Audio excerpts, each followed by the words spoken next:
เดี๋ยวก่อนซอกบอลวางก่อน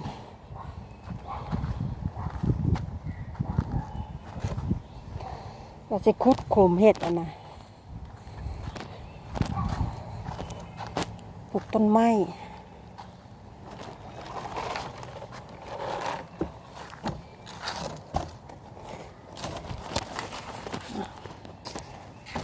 โอ้พอดีบอกแล้วนี่ก็ได้เลยเนาะ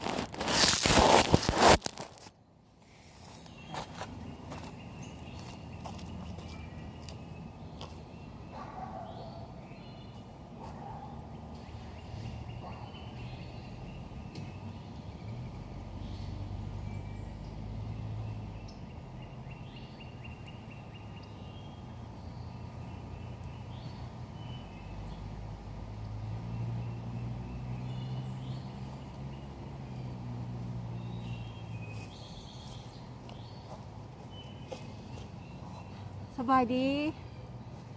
วันนี้จิดาสิมาปลูกพักวันมาปลูกต้นดอกไม้น้ำกันยาลกทิ่มเมื่อวานนี่เสร็จละ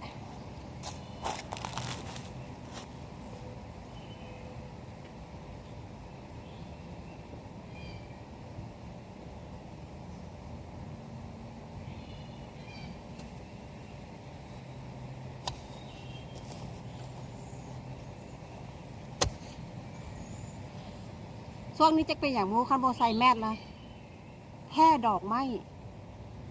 คือกลางคืนมาแล้วหายใจบ่ออกนะ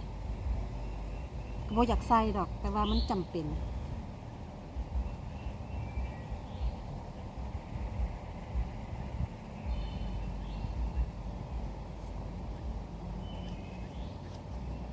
แต่ตลาดซื้อดอกไม้มาเอามาปลูก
พดหญ้าออกจากต้นไม้ต้นดอกไม้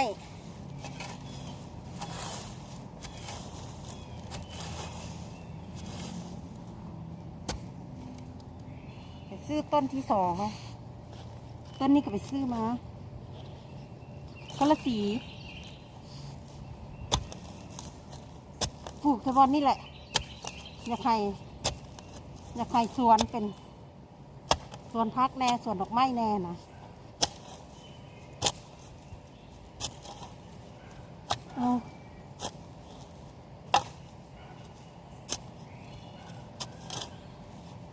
อาปลูกกับโมมี่ก็ได้ปลูกซอย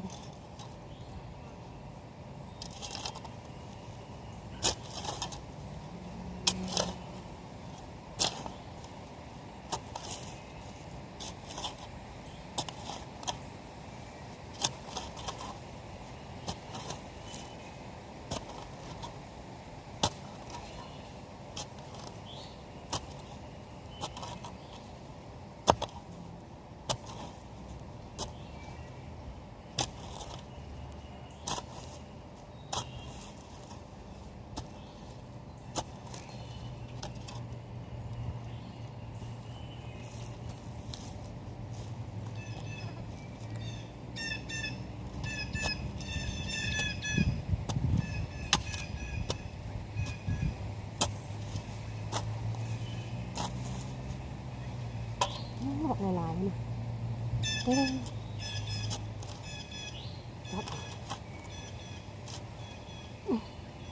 ก็นอนเจาะ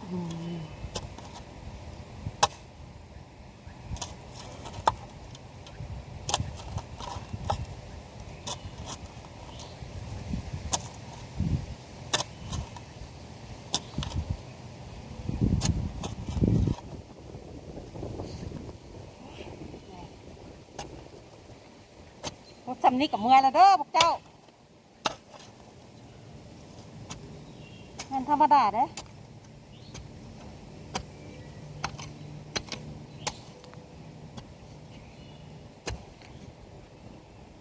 2 ขุมเด้ขุมนี้น้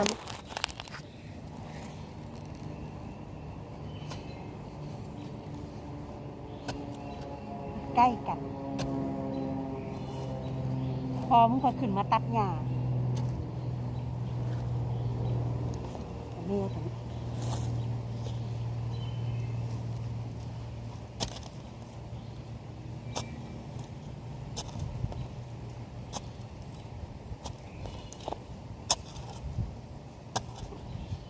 เฮ็ดแยกข้างนอกให้มันเหือออกตากแดดรายการมือวันจันทร์ยังค่อยพบเป็นไข้ยังค่อยแข็งแห้ง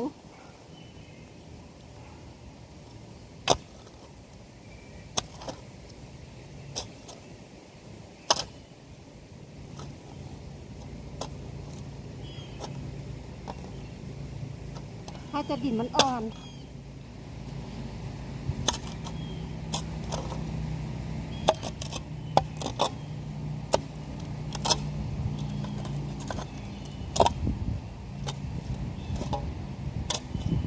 ช่วงนี้ดินอ่อน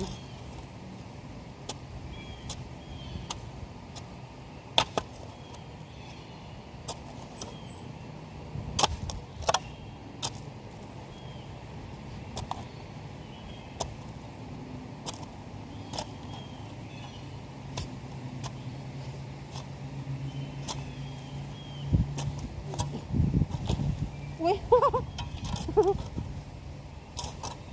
มันเด่นไปไก่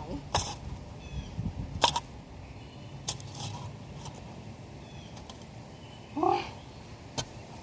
อะไรทำ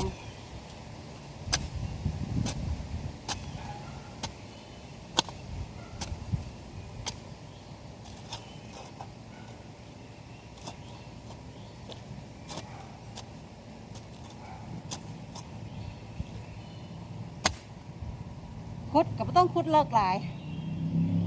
คุดประมาณคืบหนึ่งความเลิกกะเอากับก้นกระถางมัน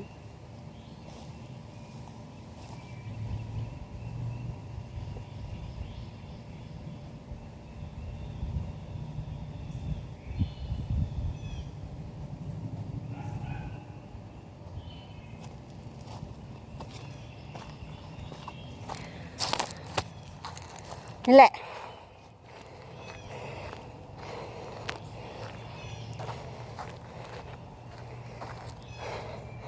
ขี้ดินปลูกดอกไม้โอ้ดอกไม้ซื้อมาอันนี้มันขี่ควายขี่งัวก็จะผสมแล้วอันนี้มันขอบสิเฮ็ดอันนะเด้ขอบเฮ็ดสวนดอกไม้อันนี้กับพี่ลากมาพี่ลากมาจากไหนเนาะเห็ดคนเดียวนี่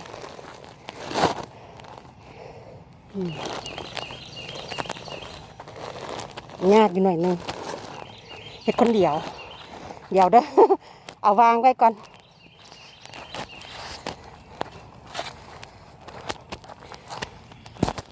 หันมาวางไว้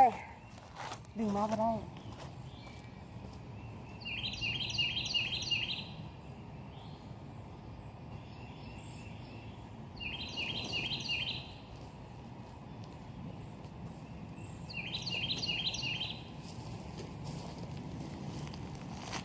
นี่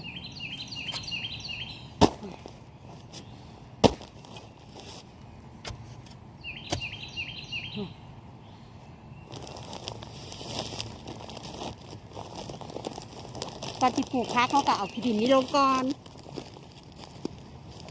โอ้ยปลูกพักปลูกดอกไม้เพื่อบ่ให้มันน่ะนะเพื่อบ่ให้ดินมันแข็งดินมันแข็งแล้วหากมันกลับไป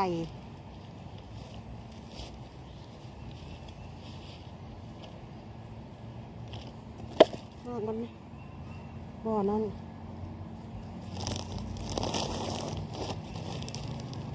ดินก็จะดำนะคะดำกระเจ้ามีอย่างนั้นนำกระเจ้ามีไม้มีอย่างใหม่คือทามนี่แหละไอ้ติ้ง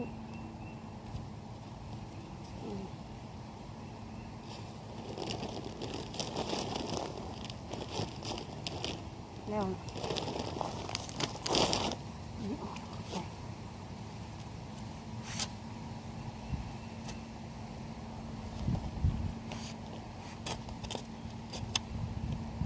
นี่ก็เอามาผสมลงไป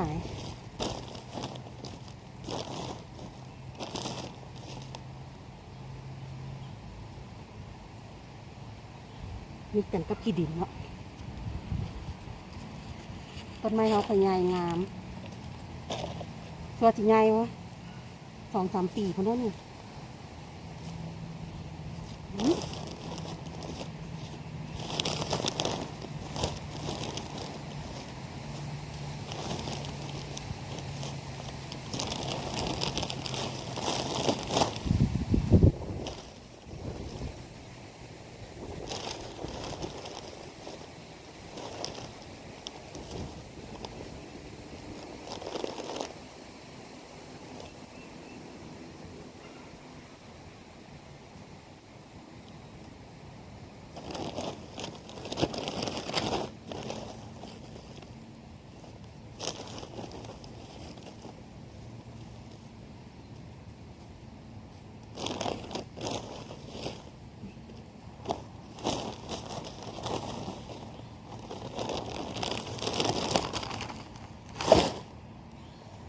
เด้แล้วละเด้บุเตียว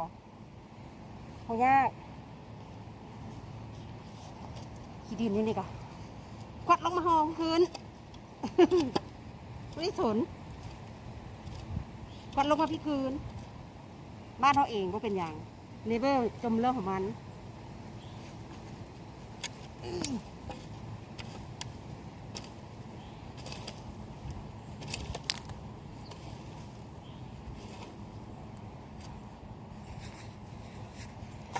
เดี๋ยว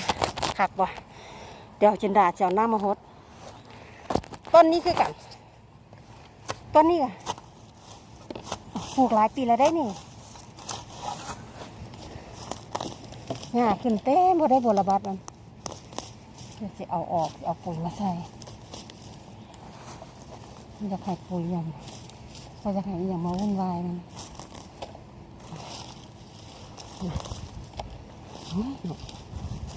มีแต่หญ้าเต็มมันจะให้หญ้าเต็ม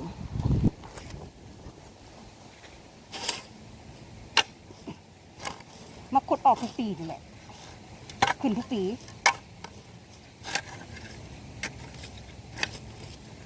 ขุดทุกปีขึ้นทุกปี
คลิปนี้เนี่ยคลิปนี้เอาสำนีก่อนละคลิปต่อไปแล้วสิอัพโหลดให้เบิ่งมาให้ดิกูเมื่อยแหงตอนนี้เด้อบาย